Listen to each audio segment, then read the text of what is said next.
یقین کریں میں ساری زندگی ابھی برطانیہ میں رہتا ہوں, مسکراہٹ بھی آپ صرف دیتے ہیں نا کسی کو تو اس سے بھی ان کو پتہ چلتا ہے وہ آپ صدقہ جاری ہے کسی کی مسکراہٹ. تو یہی زندگی کا ایک حاصل ہے کہ کوشش کی ہے کہ اپنے اس برف کے بلاک کا ہر وہ ٹکڑا جو ہے اس کو استعمال کرے, اس کو روزانہ کی بنیاد پر کہیں نہ کہیں کوئی کام اللہ لے لیتا ہے, بس یہی حاصل ہے. اچھا, یہ تو آپ نے زندگی کا پورا فلسفہ بیان کر دیا, مگر وہ جو ہمارے ناظرین سننا چاہتے ہیں وہ تو فلسفے سے الگ ہو کے ایک محبت بھری داستان بھی سننا چاہتے ہیں جس کی ابتدا میاں چنو سے ہوتی ہے اور پھر وہ میاں چنو میں پیدا ہونے والا بچہ کہاں کہاں جاتا ہے, کیسے کیسے زندگی کے ایام گزارتا ہے, اور ان ایام میں اس کو کوئی تلخ تجربے بھی ہوئے ہوں گے, کوئی خوشگوار تجربے بھی ہوئے ہوں گے, اور اب اس کا کیا ارادہ ہے؟ میاں چنو جو ہے وہ بالکل میری سانسوں میں ہے. میں میاں چنو کی مٹی ہوں اور مجھے اس بات پر فخر ہے. میاں چنو میں میرے جن سے یہ میری خوش قسمتی رہی کہ مجھے شروع سے جو اپنے استاد ملے جن سے میں نے سیکھا وہ بڑے عظیم ہستیاں تھیں, جن میں میری ابتدائی تعلیم بابا جی مولانا ابراہیم رحمۃ اللہ علیہ کا ایک مدرسہ تھا جہاں پہ ٹاٹوں کے اسکول میں بیٹھ کر پڑھا ہوں, اور پھر یہ ان کی شفقت بھی تھی کہ میرا نام بھی انہوں نے رکھا تھا. اچھا, ہاں میرا نام انہوں نے رکھا تھا, بہت بڑے ذہین عالم تھے. اور پھر اس کے بعد غلام حیدر وانی کا بہت عمل دخل ہے میری زندگی کے اندر. بچپن میں نے ان کو دیکھا, ان کے ساتھ جب بڑا ہوا تو ان کے لائبریری سے بہت استفادہ حاصل کیا, پھر ان کے ساتھ وقت بہت گزارا. اور پھر جب میرے شعور میں پختگی آئی تو مجھے مرزا نصیر خالد صاحب کی شکل میں ایک استاد ملے جنہوں نے میری شاعری کو, میں نے تو شاعری مجھے وہاں پر جو ضرورت بن گئی تھی کہ چونکہ میں مقرر تھا, اسپیکر تھا, تو بہت ساری جگہوں پر جاتے تھے تو وہ کہتے تھے کہ آپ شعر بھی کہا کریں تاکہ نظم بھی ہو جائے, غزل بھی ہو جائے, اور پھر آپ تقریر بھی ہو جائے, پورا پیکج. مباحثہ بھی میں کرتا تھا, ڈبیٹر بھی تھا, اور کالم نگار بھی میں نے شروع کر دیا تھا, تو مضمون نویسی کی وجہ سے. تو اس وجہ سے مرزا نصیر خالد صاحب کا بڑا عمل دخل ہے. پھر اس کے بعد میرے جو ٹیچر تھے انہوں نے مجھے بالکل اپنے بچوں کی طرح پڑھایا, جس میں پروفیسر ایم ہمایوں چودھری اور مختار ترابی صاحب, بہت بڑا نام ہے تحریک پاکستان کے اندر بھی اور نظریہ پاکستان ٹرسٹ کے اندر بھی ان کا نام تھا. میں نے وہاں سے پھر وقت کا میں لندن آ گیا, مجھے لندن اچھا لگا, میں کئی دفعہ آیا, لیکن پھر میں نے 90s کے اندر یہاں رہنے کا فیصلہ کیا. یہاں آ کر وہ مجھے بات یاد آ گئی جو میں نے انٹرویو کے اندر مجھے ایک دفعہ عباس ندوی صاحب نے 87 کے اندر مجھ سے پوچھا تھا کہ جب میں نے آپ کا انٹرو پڑھا ہے تو اس کے اندر میں نے دیکھا کہ آپ شاعر بھی ہیں, کھلاڑی بھی ہیں, آپ رائٹر بھی ہیں, ادبی جو سرگرمی ہیں اس کی بھی آپ کے لیے کام کرتے ہیں. تو میں نے کہا کہ میں نے یہ سیکھا ہے میری زندگی میں کہ اگر آپ کسی جگہ پہ سامعہ بھی ہیں نا تو وہاں پر بھی آپ کی انفرادیت کا پتہ چلے کہ آپ اچھے سنویے ہو سکتے ہیں. آپ وہاں پہ بیٹھیں, جو سامنے والا بندہ جو پڑھ رہا ہے, جو سنا رہا ہے, کچھ جو واز کر رہا ہے, وہ آپ کی طرف توجہ دے. تو میری یہی تھا. پھر جب برطانیہ میں آئے تو یہاں آ کر بھی بالکل سننے کے لیے گئے ہیں, دیکھنے کے لیے گئے ہیں. تو اسی پر ہی ایسا ہوا کہ انہی آرگنائزیشن نے, انہی تنظیموں نے, وہیں پہ انگلش آرگنائزیشن نے مجھے یہاں پہ بہت سارے موقع دیے. موقع تو میرا رب دیتا ہے, لیکن ذریعہ یہ بنے ہیں.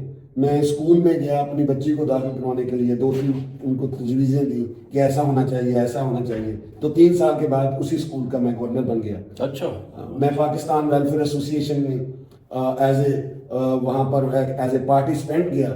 تو میں اس کا پچھلے 16 سال سے اسی تنظیم کا جو سب سے بڑی ہے برطانیہ میں, سب سے بڑی تنظیم ہے, 1966 میں بنی, میں اس کا جنرل سیکرٹری ہوں. اور حلال فوڈ اتھارٹی کے لیے میں نے یہاں پر حلال کا بہت مسئلہ تھا. یہاں پر حلال میٹ تو حلال, ہم کہتے تھے کہ یہ میٹ حلال ہے, اس کو ذبح ہو گیا, لیکن جو اس کے ریلیٹڈ چیزیں ہیں وہ حلال نہیں تھی.